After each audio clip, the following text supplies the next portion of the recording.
السلام علیکم dear student, آج کی اس ویڈیو کے اندر بیٹا میں آپ کو کراؤں گا کلاس بی اے فارسی آپشنل کا جو ہے وہ حکایت نمبر 4 کا تشریحی ترجمہ۔ اس کا فائدہ یہ ہوتا ہے کہ جب آپ تشریحی ترجمے کی ویڈیو کو دیکھتے اور سنتے ہیں تو ایک تھیم جو ہے وہ آپ کے مائنڈ کے اندر بیٹھ جاتا ہے۔ جب تھیم مائنڈ کے اندر بیٹھ جاتا ہے تو فارسی کے اردو کے اندر معنی اور ان کی جو ہے وہ با محاورہ جو ترجمہ ہوتا ہے وہ یاد کرنا آسان ہو جاتا ہے۔ تو فارسی کی حکایت شروع کرنے سے پہلے آپ نے کوشش کرنی ہے تشریحی ترجمہ۔ میں نے کوشش کی ہے تمام حکایات کی جو ہے وہ ویڈیو بنائی ہوئی ہے، ان کو پہلے آپ نے جو ہے وہ سننا ہے، پھر ایک ایک لفظ کی میں نے جو ہے وہ معنی اور جو ہے وہ ڈیٹیل کے ساتھ آپ کو بتایا ہوا ہے۔ تو لیٹ سٹارٹ، شروع کرتے ہیں۔ حکایت نمبر 4 ہے جی۔ ہوتا یوں کہ عرب کے چوروں کے ایک گروہ نے ایک پہاڑ کی چوٹی کو اپنا ٹھکانہ جو ہے وہ بنا لیا تھا اور قافلوں کے گزرنے کا راستہ روک رکھا تھا۔ ان چوروں کی لوٹ مار کی وجہ سے آس پاس کے شہروں کے لوگ بے حد خوف زدہ تھے اور شاہی فوج بھی ان کے آگے عاجز اور بے بس تھی، کیونکہ ان چوروں نے پہاڑ کی ایک دشوار گزار چوٹی کو اپنی پناہ گزا بنا رکھا تھا۔ ارد گرد کے شہروں کے دانا اور عقل مند دان چوروں کی مصیبت سے چھٹکارا حاصل کرنے کے لیے آپس میں صلاح مشورہ کرتے تھے اور کہتے تھے کہ اگر چوروں کا یہ گروہ کچھ عرصہ اور اسی طرح قائم رہا تو پھر یہ اتنا طاقتور ہو جائے گا کہ اس کا مقابلہ کرنا سراسر مشکل ہو جائے گا اور ناممکن بھی ہو جائے گا۔ وہ درخت جس نے تازہ جڑ پکڑی ہو اسے تو ایک ہی آدمی زور لگا کر جڑ سے اکھاڑ لیتا ہے، مگر جب اس درخت کو کچھ عرصہ کے لیے ویسے ہی چھوڑ دیا جائے تو اس کی جڑیں زمین میں دور دور تک پھیل جاتی ہیں اور وہ اتنا طاقتور ہو جاتا ہے کہ طاقتور سے طاقتور چرخی کی مدد سے بھی اسے جڑ سے نہیں کھاڑا جا سکتا۔ چرخی مین ٹرک وغیرہ کوئی اس طرح کی مشین۔ چشمہ بہت پہاڑ میں سے نکلتا ہے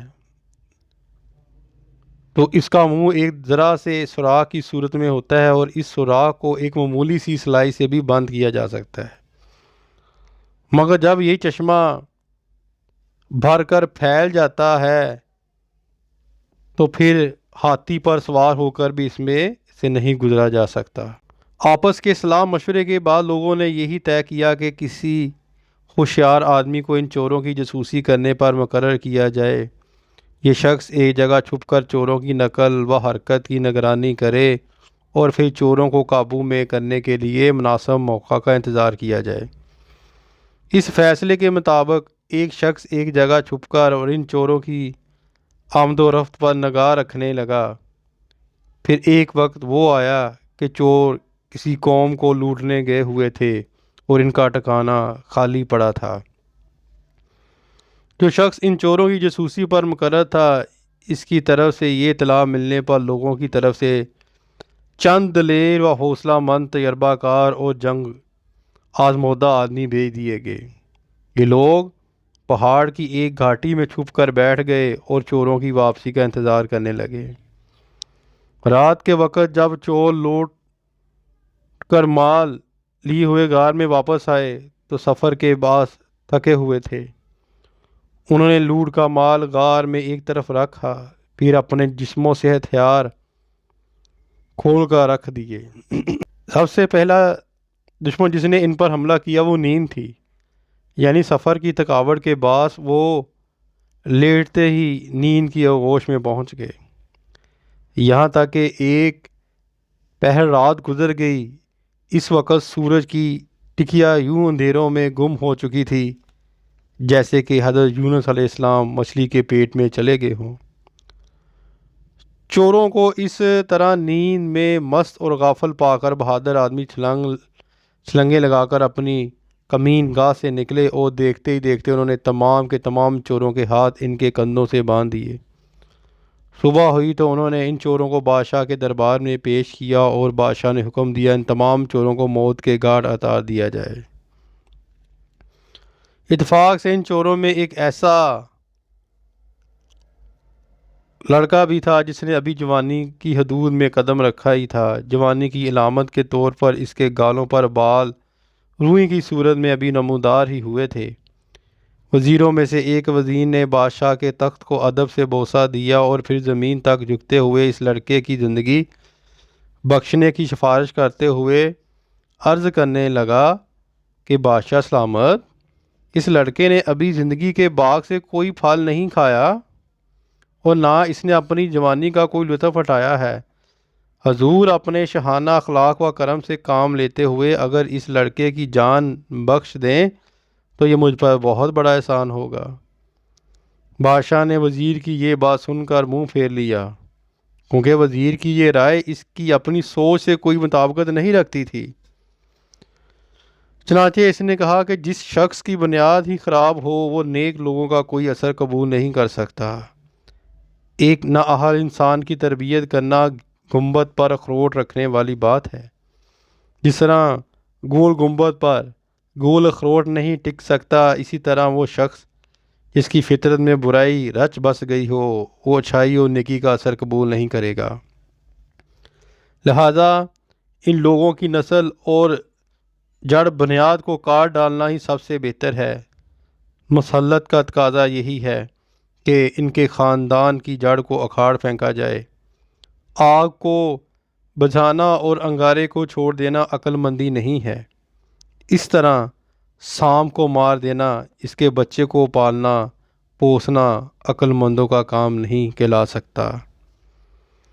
بادل سے اگر عام پانی کی بجائے آب حیات بارش بھی ہو تب بھی اس سے بیت کے درخت کی شاخ سے کھانے کو پھل نہیں ملے گا، کیونکہ بیت کے درخت کو تو پھل کسی صورت میں بھی نہیں لگ سکتا۔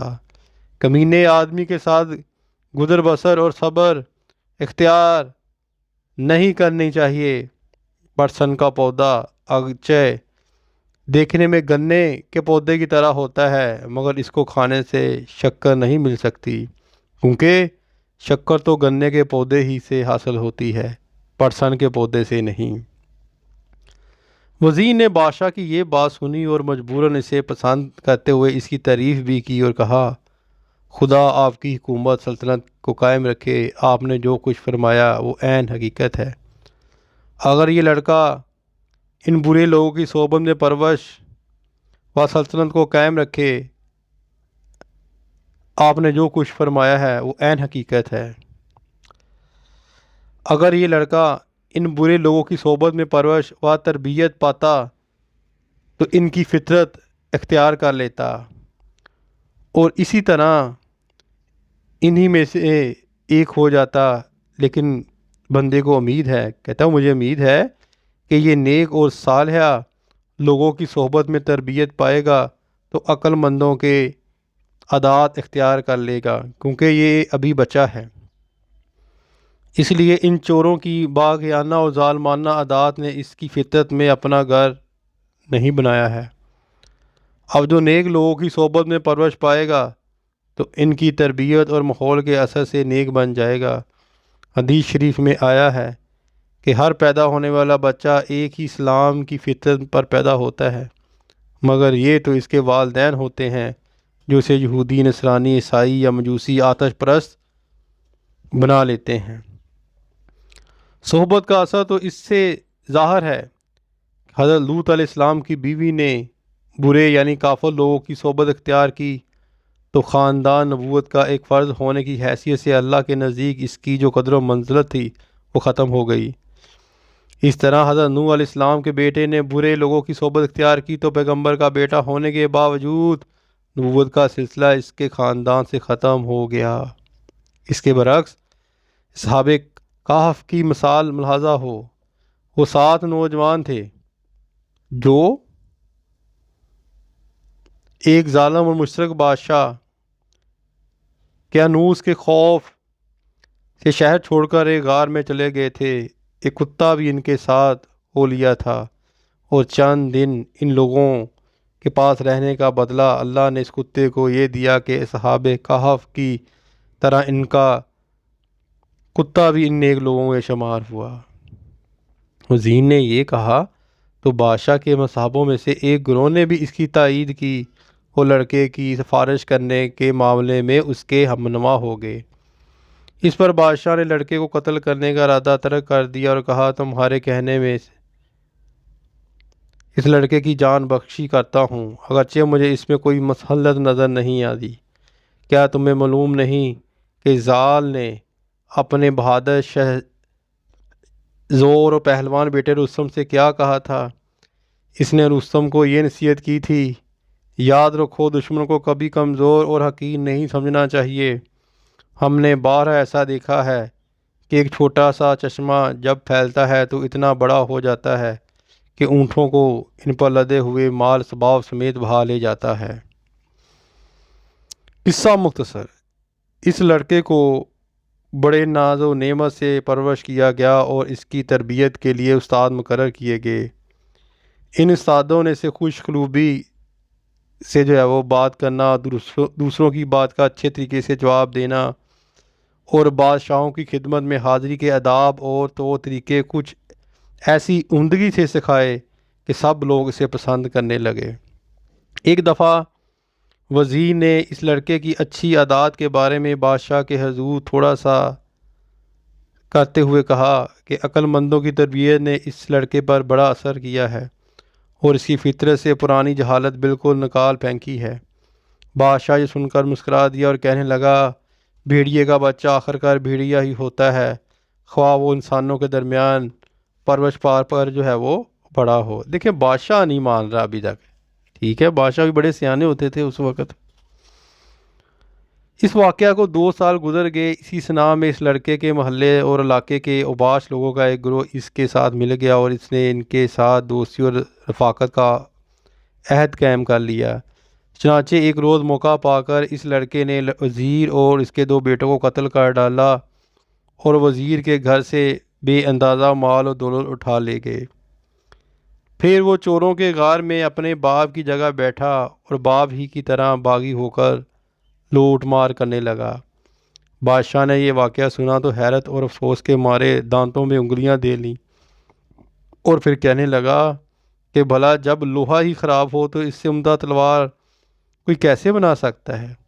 عقل مند اپنی عقل کے زور سے بڑے بڑے کام کر کے دکھا سکتے ہیں، مگر یہ حقیقت ہے کہ کوئی نالائق آدمی تربیت سے لائق نہیں بن سکتا۔ بارش کی فطرت میں اللہ تعالیٰ نے لطافت کا جوہر رکھا ہے، اس سے لطافت سے کوئی کسی کو انکار ہے اور نہ اختلاف، مگر یہ بھی حقیقت ہے کہ یہی بارش جب باغ پر برستی ہے تو گل لالہ اگاتی ہے، اور یہی بارش جب شور زمین پر برستی ہے تو اس میں کانٹے دار جھاڑیاں اور جھاڑ جھنکار اگتے ہیں۔ آدمی لاکھ کوشش کرے شوریلی زمین سے سنبل نہیں اگ سکتے، اس لیے ایسی زمین پر انسان کو بیج اور محنت ضائع نہیں کرنی چاہیے۔ سچی بات تو یہ ہے کہ برے لوگ اس کے حقدار نہیں ہوتے کہ ان کے ساتھ نیکی کی جائے۔ برے لوگوں کے ساتھ نیکی کرنا ایسے ہی ہے جیسے کوئی آدمی نیک لوگوں کی برائی کرے۔ یہ تو تھی بیٹا آج کی حکایت نمبر 4، جس کا میں نے آپ کو کمپلیٹ تشریح ترجمہ جو ہے وہ کیا ہے۔ انشاءاللہ تعالی اب ہم جو ہے وہ ایک ایک لفظ فارسی کا، اس کا معنی اور جو ہے وہ ترجمہ کریں گے نیکسٹ ویڈیو میں۔ اس وقت تک اپنی دعا میں یاد رکھیے گا۔ فی امان اللہ۔ السلام علیکم۔